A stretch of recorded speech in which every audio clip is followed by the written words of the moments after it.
మేము UG students అయినప్పటికీ మాకు లాస్ట్ ఇయరే ఇది ఓయూ నుంచి డివైడ్ అయ్యి మాకు సపరేట్ యూనివర్సిటీ అయింది.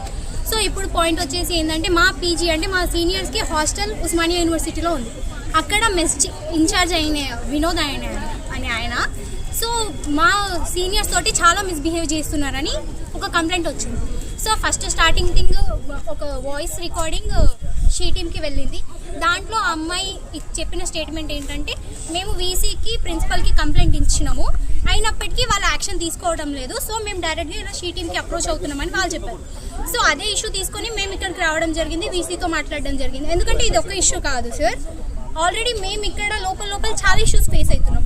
ఇక్కడ దర్బార్ హాల్ అని చెప్పేసి బ్రిటిష్ రూల్ అప్పటి నుంచి ఉందని చెప్పేసి ఇక్కడ షూటింగ్కి పర్మిషన్స్ ఇస్తున్నాం. కానీ పర్మిషన్ ఇస్తున్నప్పుడు షూటింగ్ ఏరియా వాళ్ళు కొంచెం సెక్యూరిటీ పెట్టాలి కదా మాకు కూడా, ఎందుకంటే ఇది ఉమెన్స్ యూనివర్సిటీ, అందరు ఆడపిల్లలే ఉంటారు. ఏమైందంటే ఇష్యూ, ఇద్దరు అమ్మాయిలని మీకు బ్యాక్గ్రౌండ్లో యాక్టింగ్ ఛాన్స్ ఇప్పిస్తాము, మీకు షూటింగ్లో మిమ్మల్ని యాక్టింగ్ రోల్స్ ఇప్పిస్తామని చెప్పేసి మార్నింగ్ 10:30 నుంచి 5:30 వరకు తిప్పిరంట. ఆల్రెడీ వాళ్ళిద్దరూ క్యారవాన్స్లో డ్రింక్ చేసి ఉన్నారు. అక్కడ అటు సైడ్ 5:30కి ఎవరు ఉన్నారు సార్.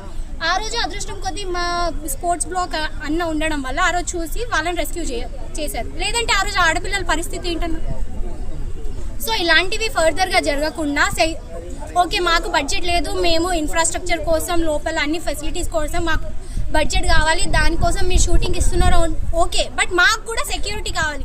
మేము ఎక్కడి నుంచో విలేజెస్ నుంచి వచ్చి ఇక్కడికి వచ్చింది చదువుకోవడానికి, సో మాకు చదువుతో పాటు సెక్యూరిటీ కూడా కావాలి.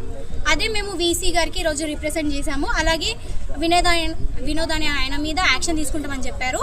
దానికి మేము చాలా థ్యాంక్స్ చెప్తున్నాం వీసీ మేడంకి. అది ఎంత తొందరగా అయితే అంత తొందరగా యాక్షన్ తీసుకోవాలి. అండ్ ఇలాంటివి రేపటి రోజున పునరావృతం అవ్వకూడదు అనేది మా పాయింట్.